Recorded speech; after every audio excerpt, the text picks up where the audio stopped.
Oh, East games. So, continuing on, we have a spot I neglected before, which is good because I would have missed that topaz, which would have been extraordinarily moronic. And that save point. Don't really think I needed it, but when we get that 2,500, I mean as soon as we get that 2,500, rather 25,000, to be able to afford that sword, I'm going to teleport right on back to town. Ooh, that's right, I remember this spot. Ah! Falling. Yeah, not exactly the best fate for Otto this time, falling. But I believe it is quite necessary, besides that I don't know how anyone could get through that spot. You can fall anywhere, the ledges are very slippery. Ah, this whole place is just hell. Let's see if we can't get around vaguely agilely. These bees are cheating, they can fly. Ugh.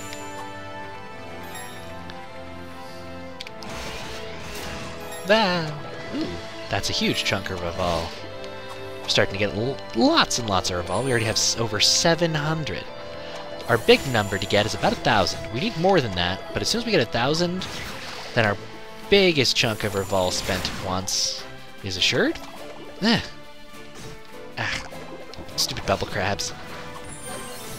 Well, I did not even realize I was going to make a Mega Man reference with that. Gah! When they appear, you get bumped back before they actually pop up, which is a very interesting little detail. I should probably just be doing this. The whole point, though, is that those cores are actually hard to kill on icy terrain.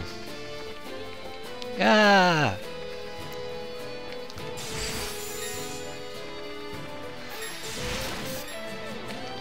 Is this where I think it is? Yes. Finally. Oh gods. Stone shoes were obtained. These weren't in the original Felghana, much like the fireball spell. Which, because of the combination, I think they're actually both nods to East too. So, stone shoes. Very heavy shoes made of stone. Due to the stonework in the soles, they keep traction even on ice or slime.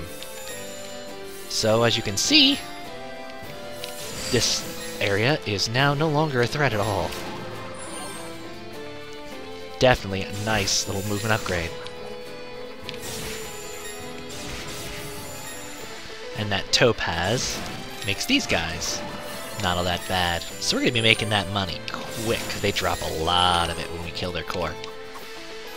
At least they usually do. Come on, let me kill you, core. You're weak, remember? It's your description.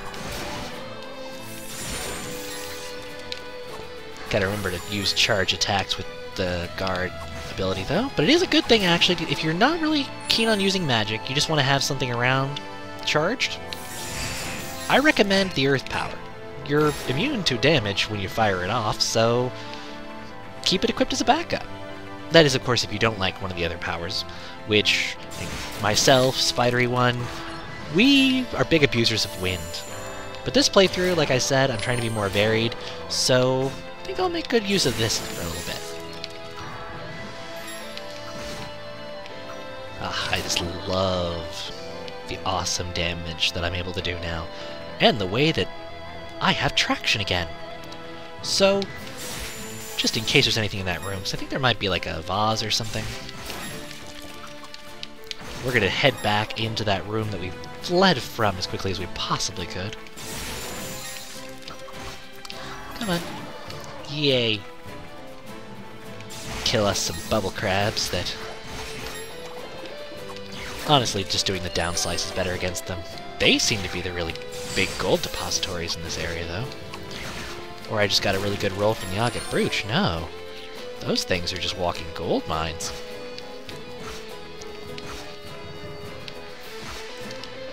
They seem to be good about ascending. That's impressive. Especially since their only drive is supposed to be to reproduce. I guess survival is important if they have to be able to reproduce. But look, we already almost have enough money. We have 21,000. Not bad at all. I think we're going to get to the boss doors before we get that sword, just because I think we're going to get that sword. It's money very quickly, at the rate this is going. I didn't anticipate it being so quick. I always forget how fast money grinding goes in this game. Mostly because I don't really do it per se. And like, I don't consider this really grinding per se. I've gone back for revenge, and I just happen to be getting crap tons of money. Because as said, I don't seek out monsters, but I saw them already and I didn't kill them. So it kind of offends my sensibilities to let monsters live. At least when they're this kind of destructive monsters. There are some I can let live, like the ones in East 2 that talk and stuff. I can let them live, but these ones are mutated by Galbalon, or at least the energies that were used to seal him up, or his sealed presence. So I don't really feel bad about that. Oh, come on, stay still. Oh, 5 seconds, there we go. They're still a little bit of a pain to kill, but without the protection offered to them by the icy landscape, they lose their big advantage against me. Which is not something I'm complaining about. This game is really good at making you weak against something, and then giving you an ability, or teaching you a skill, that makes that not frightening anymore. Which I definitely like. It's a good kind of escalation. As you'll notice, whenever those flowers fall, we get another little bee. And those guys, the Jigers, not so nice. But at least they're all dead. At least all the ones right there. And a whole bunch of money is ours.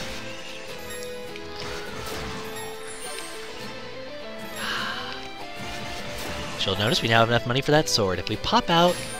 Actually, I think where we're going to pop out, I might actually run back and get the sword really quick. I forget exactly where this is. It's mostly whether it's a huge trek for me or not. Because the banded mail does look... Well, the banded set of equipment does look pretty cool. Let's double check. So this is where I think it is. Oh yeah, it's right there. Yeah, let's pop back to Redmont really quick. Get that banded sword. And then... you'll join me back here. And we're back. That Bandit Slayer, all ours. Let's equip it. Made of sturdy, hatchet-like blade, difficult to use, but very strong. And we look like that. Isn't that just awesome? Looks a lot like the pictures. The shield is just great. Ah, I love this set. So now you'll see us when we get back to that slippery spot we fell before. But with these shoes, I don't think we'll be falling anytime soon. And here we are. Here's Otto with his sword out, looking awesome. There's how his shield looks. So yeah, isn't this so much nicer? It's still a little bit slippery at spots, but it's at least doable now. There's ways you can make this a little bit quicker, there's ways you can have a little bit more fun with it. I don't recommend actually bothering caring about the enemies at this spot. You've probably already gotten a good amount of experience if you've done the backtracking. You probably don't need gold ever again, except for one little thing that I'll touch on a little bit later. So there's really no point in wasting your time with the chance of falling, and I mean sure you already have the ice boots, so the main section of that spot is moot, but then why even bother going down there? We only have a little bit more to go, and then we'll have maybe the most dramatic boss fight thus far. It's definitely the kind that you remember. Definitely. I remember my first time against it. It had one move I just totally did not understand how you were supposed to counter it. It led to some very embarrassing mutilations on my part, but I eventually figured it out. This time you won't have to worry about my inexperience getting in the way, because I mean, on hard mode, he's a pretty hard boss. Gives Morning Song some pause. But on normal? Eh, he's easy. Very easy. At least for me. I'm sure there are some people that find him there that boss, because Ys is well known for that kind of a situation. But I don't think he's anyone's, oh my god, I never want to ever play this game again boss. There we got some more Reval. Probably unnecessary Reval to get at this point, but I can't miss a chest. Oh, that was horrible. So let's just see where this rabbit hole leads. Because I think there's actually something this way. The other way leads you back up along the pathway you're supposed to go, if I remember correctly. Oh, well, there's one of those rolly guys. Ow. And I can give one of them bio. All the other times before, they've been in spots that it was impossible to fight them off. In fact, I don't even know if you can fight them off without the Earth Bracelet. So, let's give them a little bit of a demo, shall we? Almatron, a subspecies of almanger. They enjoy rolling up and down the mountain slopes through all their waking hours. Normal sword strikes won't work against them, so a solid tackle will be needed. Yep, that's them alright. Nasty little buggers. There's enough gold that we wouldn't have needed to worry about the sword if we would have had to anyway. This game is really good about giving you gold at this point in the game when you no longer have anything that's really useful to buy from a shop. But I think most games do that, so not judging Felghana about it, that's for sure. You might notice this is also a spot where I'm not as concerned about experience. Probably not a good thing, because I'm running by some enemies that I really ought to be killing, because there's still some very difficult portions of the game left after the Elderm Mountains. As you can imagine, just because we have all the 4 statues, that can't end the game. That'd be very anticlimactic. So, let's see, got them all nice and dead. Jig Rodell, a hero of the Crawdell tribe. They swing their heavy forged axes with supersonic speed. They wear masks as proof of their heroic status, which is regarded as attractive to them, but they are otherwise nude. See, I don't think that's the way to the very end of this dungeon. If it is, I'll just go backwards. It'll be easy to tell. At least I thought it would be. Let's see. Go out through here. Yeah, this might be the way to the end. I don't quite want to go through that yet. More gold. The only real use gold has at this point, I'll just talk about it now, is Kotal elixirs. And for refining equipment, because you still gotta pay for that too, but the Revolve is the bigger cost. So you can buy Kotal elixirs. The first few aren't all that prohibitively expensive. After a while though, the price gets just through the roof ridiculous. Which is fine though, because it's raising your health, which is essentially giving you part of a level up. So having to pay a lot for part of a level up, that's okay by my book. This is definitely the way you're supposed to go to proceed. Oh well, it just means I might have to do a video where I go back and find out what's in that direction, because I know it's not, at least I'm pretty sure it's not anything too terribly important. Even if it's like, say, a topaz, I could fight this next boss probably without one on normal difficulty. On hard difficulty, oh god, that would just be insane. Felghana, again, due to the way that you get the powers of the bracelets, is in a very much way the bosses are sort of Zelda-esque, because you get a power inside of a dungeon, and you have to use that against its overlord. At least more later Zelda-esque, or the earlier ones, you don't get bombs in the second place where you need to fight Dodongos. You don't really need anything special to fight Aqua Mentorus, except for patience. And, yeah. Wrong power equipped. Only downside to the awesome powers is that you do have to remember what you have equipped. Wait, so this was just a treasure path? Did I just loop?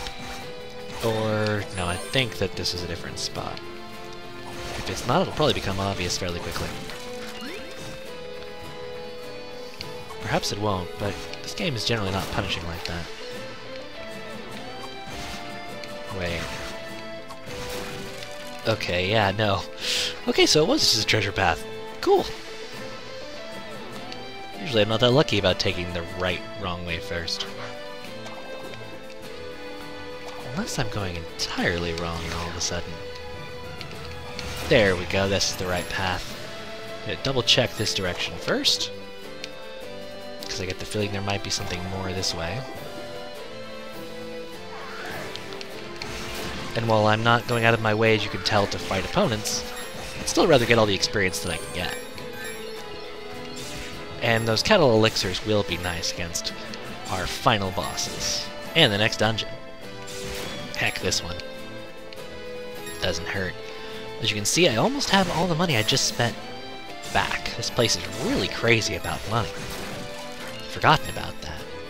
To think I was worried I wouldn't be able to get the bandit sword to show you guys.